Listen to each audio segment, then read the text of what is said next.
मी आहे उमेश वाकपांजर. आपल्या सर्वांचं जी.के. मिशन गव्हर्नमेंटमध्ये हार्दिक स्वागत. आज मी घेऊन आलो आहे अतिशय महत्त्वाचे 14 प्रश्न संविधान दिनानिमित्त. तत्पूर्वी सर्वांना संविधान दिनाच्या हार्दिक शुभेच्छा. भारत 150 वर्ष इंग्रजांच्या गुलामीमध्ये होता. त्यांच्याच कायद्याद्वारे आपण चालत होतो.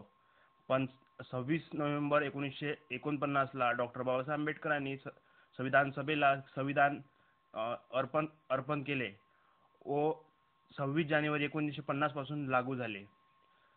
तेव्हापासून आपण संविधान दिवस म्हणून 26 नोव्हेंबर हा साजरा करतो. चला तर मग घेऊन येऊया आजचे 14 प्रश्न. तर आजचा पहिला प्रश्न, खालीलपैकी किती कलम ह्या 26 नोव्हेंबर 1949 रोजी सुरू करण्यात आला? प्रश्न असा आहे, खालीलपैकी किती कलम ह्या 26 नोव्हेंबर 1949 रोजी सुरू करण्यात आला? अचूक उत्तरासाठी 2 सेकंदाचा वेळ. आणि योग्य उत्तर आहे ऑप्शन क्रमांक सी, 16 कलम हा 26 नोव्हेंबर 49 रोजी म्हणजे संविधान लागू होण्याच्या अगोदरच चालू करण्यात आला आहे. त्यामध्ये 26 नोव्हेंबरला 284 संविधानावर स्वाक्षरी केल्या व संविधानामध्ये एक प्रास्ताविका आणि 22 भाग, 355 कलमे आणि 8 अनुसूची अशा होत्या. चला तर मग घेऊया पुढचा प्रश्न. प्रश्न क्रमांक 2, घटना लिहितेवेळी घटनाकारांनी किती देशाच्या घटनांचा विचार करण्यात आला? घटना लिहितेवेळी घटनाकारांनी किती देशांच्या घटनांचा विचार करण्यात आला? आणि अचूक उत्तर आहे ऑप्शन क्रमांक बी, 60 देशाच्या घटनांचा विचार करण्यात आला. त्यासोबतच घटना निर्मितीसाठी 64 लाख रुपये खर्च आला आणि घटना निर्मिती 2 वर्ष 11 महिने 18 दिवसांचा कालावधी लागला. त्या दरम्यान संविधान सभेचे 11 सत्र झाले. त्या 11 सत्रामध्ये संविधान सभेने 166 दिवस काम केले आणि मसुदा समितीने 114 दिवस काम केले आणि तसेच घटनाकर्त्यांनी जगातील सुमारे 60 देशांच्या घटनांचा विचार केला. चला तर घेऊन येऊया पुढचा प्रश्न. प्रश्न क्रमांक 3, घटनेचे हे मूळ हस्तलिखित किती इंच आकाराच्या कागदावर लिहिण्यात आले व त्यामध्ये एकूण किती पाने व त्या घटनेचे एकूण वजन किती? प्रश्न असा आहे, घटनेचे हे मूळ हस्तलिखित किती इंच आकाराच्या कागदावर लिहिण्यात आले व त्यामध्ये एकूण पाने किती व त्याचे एकूण वजन किती? आणि अचूक उत्तर आहे 16 बाय 22 इंच पाने. अचूक उत्तर आहे ऑप्शन क्रमांक 3, 16/22 इंच, 251 पाने आणि 3.75 किलोग्राम वजन असे होते.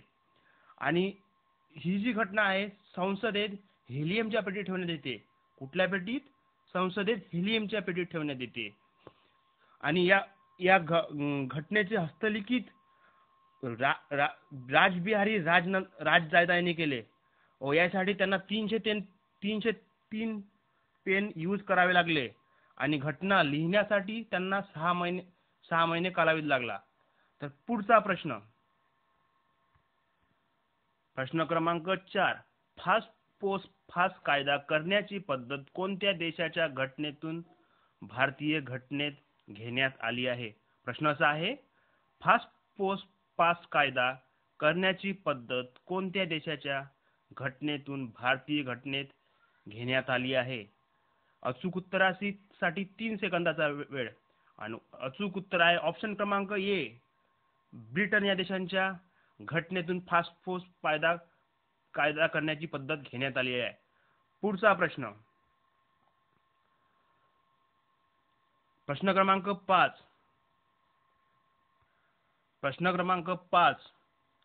लवचिक राज्यघटना कोणत्या राष्ट्राची आहे? प्रश्न क्रमांक 5 असा आहे, लवचिक राज्यघटना कोणत्या राष्ट्राची आहे? आणि अचूक उत्तर आहे ऑप्शन क्रमांक सी, ब्रिटनची राज्यघटना ही अत्यंत लवचिक आहे. त्यासोबत अमेरिकेच्या राज्यघटनेत फक्त 7च कलमे आहेत आणि भारताने जर्मनीकडून आणीबाणी घेण्यात आलेली आहे. चला तर घेऊन येऊया पुढचा प्रश्न. त्या अगोदर आपण जर आमच्या फॅमिलीमध्ये जर नवीन असाल तर आमच्या GK मिशन गव्हर्नमेंटला सबस्क्राईब करायला विसरू नका आणि बेल आयकॉन दाबा म्हणजे तुम्हाला लगेच नोटिफिकेशन येईल. चला तर घेऊन येऊया पुढचा प्रश्न. प्रश्न क्रमांक 6. केशवानंद भारती खटला कोणत्या वर्षीचा आहे?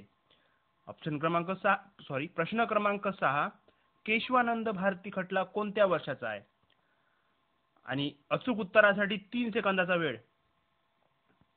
आणि योग्य उत्तर आहे ऑप्शन क्रमांक सी.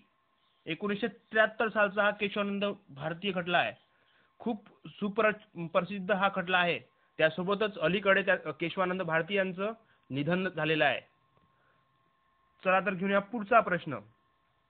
प्रश्न क्रमांक 7.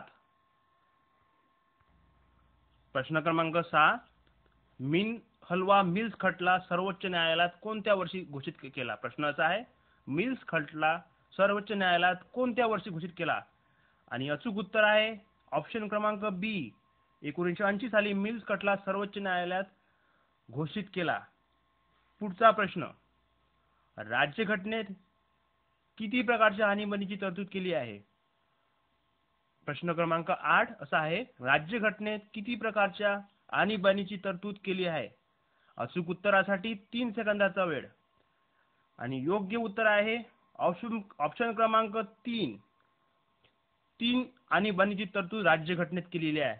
आणि आणीबाणी जर्मनीच्या घटनेहून घेण्यात आलेली आहे. मुख्यतः राष्ट्रीय आणीबाणी, राज्य आणीबाणी किंवा राष्ट्रपती राजवट की थर्ड वित्तीय आणीबाणी, अशा ह्या 3 आणीबाणीची तरतूद भारताने जर्मनीकडून घेण्यात आली आहे. पुढचा प्रश्न क्रमांक 9. सर्वात पहिली प्रास्ताविका कोणत्या देशाच्या घटनेमध्ये देण्यात आली? प्रश्न असा आहे, पुन्हा एकदा आहे का, सर्वात पहिली प्रास्ताविका कोणत्या देशाच्या घटनेमध्ये देण्यात आली? बरेचदा प्रश्न हा विचारला जातो. आणि अचूक उत्तर आहे ऑप्शन क्रमांक सी. अमेरिकेच्या राज्यघटनेहून प्रास्ताविका घेण्यात आलेली आहे. प्रास्ताविकेसाठी 13 डिसेंबर 1946 ला पंडित नेहरू यांनी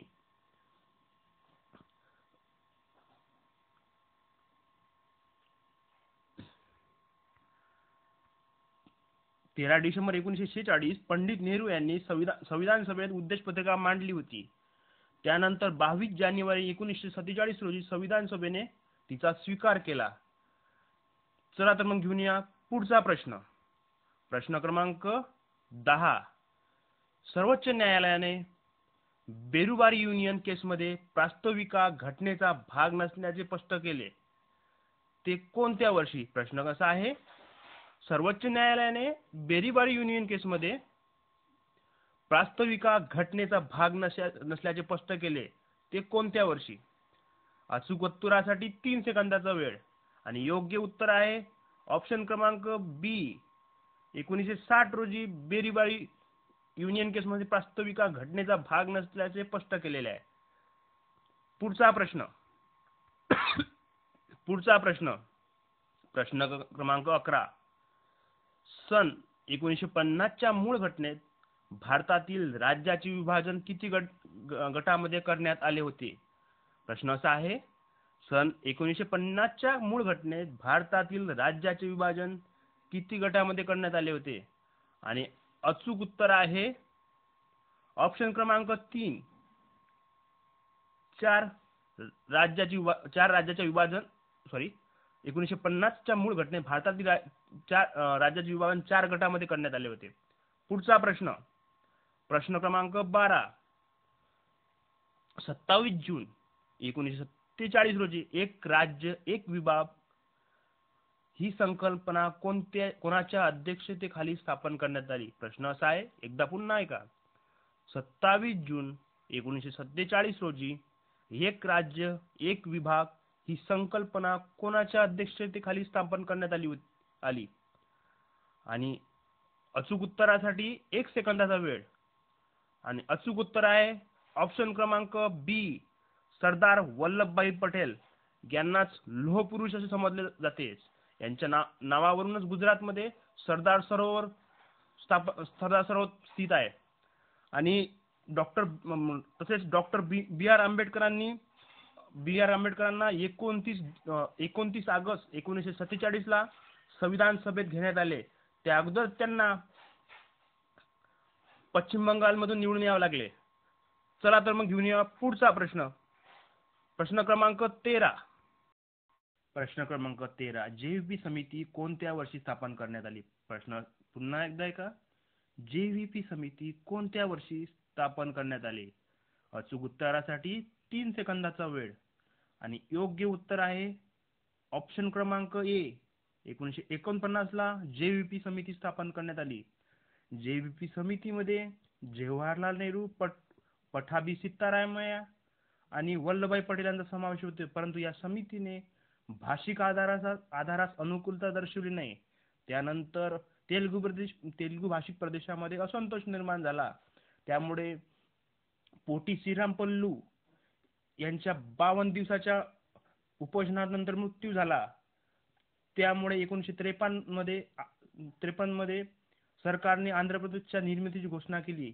त्या अगोदर 1948 साली S.K. धर यांचा राज्य पुनर्रचना आयोग अध्यक्षतेखाली स्थापन करण्यात आला. पण त्या आयोगाने प्रशासकीय सोय हा प्रमुख निकष असावा, भाषा किंवा संस्कृती नव्हे हा निकष दिला.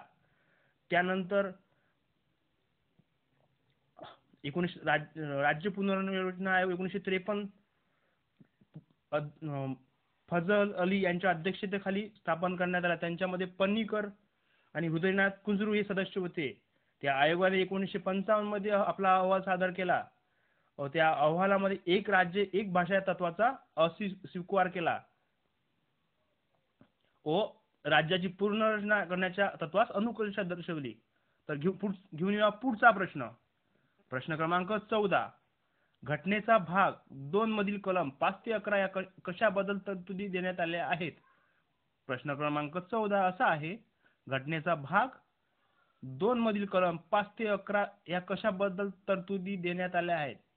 आणि अचूक उत्तर आहे ऑप्शन क्रमांक बी नागरिकत्वाच्या तरतुदी 5 ते 11 या कलममध्ये देण्यात आल्या आहेत. अशाच नवीन व्हिडिओसाठी आजच सबस्क्राईब करा GK मिशन गव्हर्नमेंट आणि बेल आयकॉन दाबायला विसरू नका, म्हणजे तुम्हाला लगेच नोटिफिकेशन मिळेल. धन्यवाद.